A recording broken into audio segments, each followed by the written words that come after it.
Olá, meus irmãos, saúdo cada um de vocês com a graça e a paz do nosso Senhor Jesus Cristo, amém? Meu nome é Miriam Anita, eu estou aqui para ler um texto do pastor Jefferson Dantas chamado Ações e Pensamentos Espirituais. Esse texto foi escrito para o Manancial, que é uma publicação de meditações diárias da União Feminina Missionária Batista do Brasil. Então, é lógico que é sempre bom lembrar que não fui eu quem escrevi o texto, mas foi o pastor Jefferson. O que eu vou fazer? Vou ler com os irmãos e contar aquilo que eu entendi.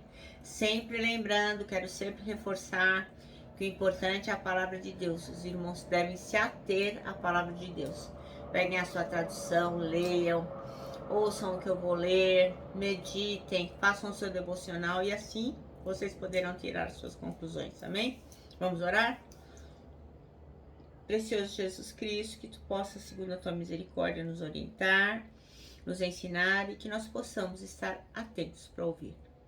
Amém. Então, o nosso texto bíblico de hoje está em Efésios 5, versículos 15 a 20. E diz assim, olha: portanto, sejam cuidadosos em seu modo de vida. Não vivam como insensatos, mas como sábios. Aproveitem ao máximo todas as oportunidades nesses dias maus. Não ajam de forma impensada, mas procurem entender a vontade do Senhor. Não se embriaguem com vinho, pois ele os levará ao descontrole. Em vez disso, sejam cheios do Espírito Santo, cantando salmos, hinos e cânticos espirituais entre si e louvando o Senhor de coração com música. Por tudo, deem graças a Deus, o Pai, em nome do nosso Senhor Jesus Cristo. Amém. Bom, então aqui o nosso pastor Jefferson Dantas escolheu o versículo 15 para ser o versículo chave, diz assim: tenham cuidado com a maneira como vocês vivem, que não sejam como insensatos, mas como sábios. Então ele vai aqui descrevendo alguns sentimentos que não convêm, não conjuminam, não se adequam àquela pessoa que se diz cristão, né? Porque língua não tem osso. Então, muitas pessoas hoje se dizem cristãos, mas elas têm que viver de acordo com aquilo que Jesus Cristo ensinou. Então, alguns sentimentos não se adequam, como a amargura, a cólera, a ira, a gritaria, a blasfêmia, a maldade. Esses são alguns dos sentimentos que de forma alguma combinam com o Espírito de Deus, né? Não combinam com aquilo que o Senhor tem nos ensinado. Então, eles não convêm a nós. Então, são coisas, são atitudes que nós temos que abandonar. Para quê? Para que a gente tenha realmente uma edificação genuína e que a gente tenha uma edificação de um para o outro, uma edificação verdadeira, uma edificação que todos possam observar. Então, esses posicionamentos, eles deixam o Espírito Santo de Deus muito tristes, como está lá em Efésios 4:30, que diz assim, ó: não entristeçam o Espírito Santo de Deus, o selo que ele colocou sobre vocês para o dia em que nos resgatará com a sua prioridade. Então, irmãos, o Espírito Santo fica triste. E ele é aquele que guia todo cristão pelo caminho que se deve andar. Agora, não pense você que o Espírito Santo é um coitado, né? Ah, não vou fazer tal coisa porque tadinho, ele vai ficar triste. Não é assim.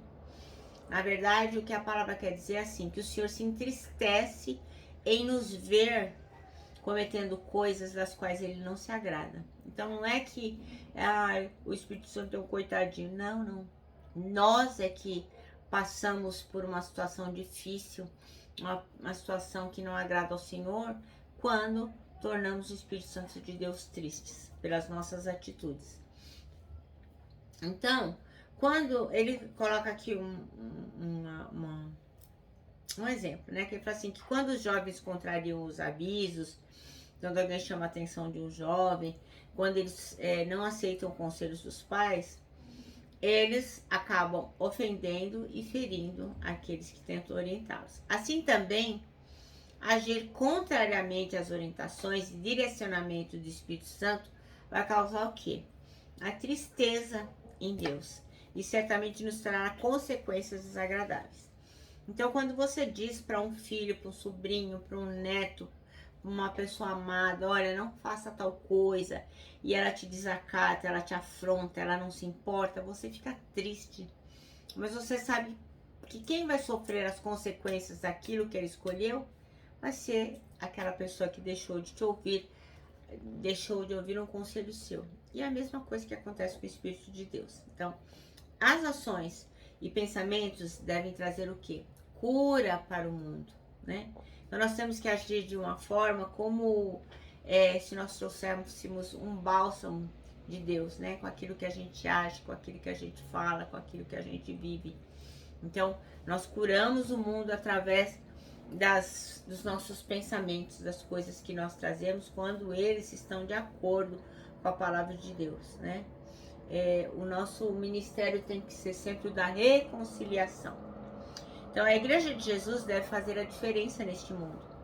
Se, por acaso, a Igreja de Jesus, não a igreja concreta, né, a de tem parede, não é edificação, mas se a Igreja de Jesus, ela deixar de existir, ela vai fazer muita diferença para o mundo.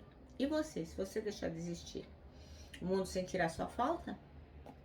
Então, a Igreja de Jesus tem que ser o quê? Instrumento de Deus, não um empecilho, não fazer as pessoas tropeçarem, né? Nós temos o dever de guiar as pessoas a Jesus e não ser uma parede que os impede de chegar até Deus. Então, deixando essa moleza, essa babaquice, essa letargia, a gente tem que ser o quê? Cumprir a missão de Jesus, que é a de falar do seu evangelho, levar as boas novas para as pessoas, falando, agindo, sendo realmente discípulos de Jesus Cristo. Então a gente não pode acabar sendo pedra de tropeço, né? Então quando a gente age que nem louco, insensato, a gente acaba marcando a vida de algumas igrejas. Porque pessoas imaturas agem de forma inconveniente e as suas palavras acabam gerando constrangimento.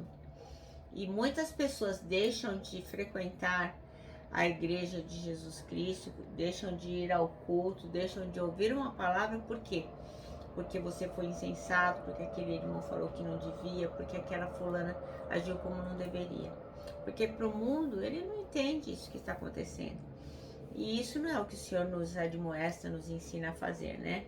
Então nós temos que estar convenientemente direcionados e direcionando as pessoas para Jesus Cristo. Então não temos que gerar constrangimentos, temos que gerar alegria, né?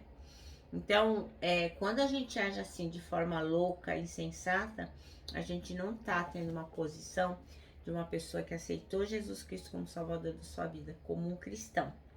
Então, aquele que faz parte do corpo de Jesus Cristo, ele tem que ter cuidado com aquele jeito de viver, com o que ele fala, como ele age. Tem que ter cuidado com tudo, porque ele acaba sendo um arauto, ele acaba sendo um representante de Jesus Cristo. Então, ele tem que buscar o quê? Sabedoria. Pedir a Deus sabedoria para quê? Para que todas as relações que ele tenha com todas as pessoas, né, na igreja, na escola, no trabalho, na família, todas essas relações possam realmente glorificar ao Senhor e não manchar o evangelho, né? Então, muitas pessoas dizem assim: eu não quero ser crente porque olha só como que a pessoa age, né? Não, eu não quero ser desse jeito nenhum. Então, eu não estou justificando que as pessoas estejam certas por agir assim, mas o Senhor fala: ai daquele que for pedra de tropeço, porque para o Senhor todos deveriam ser salvos. Então nós temos que tomar muito cuidado. Quando nós nos decidimos por Jesus Cristo, nós temos que tomar cuidado e pedir a Deus que nos dê sabedoria para realmente honrar ao reino dos céus. Nós temos que agir de forma que as pessoas busquem o mesmo Deus que nós um dia buscamos. Amém? Bom, nosso manancial termina assim. Nossas ações e pensamentos devem trazer cura ao mundo. Então a gente não pode ser a doença do mundo, né, irmãos? Nós somos de Jesus. Temos que trazer cura ao mundo. Amém? Bom, eu me despeço aqui com o meu abraço fraternal. com o meu abraço diário de ursa. Lembrando, ó, que em 2021 ninguém solta a mão de ninguém. E lógico, né? A nossa palavra de ordem que é saudades.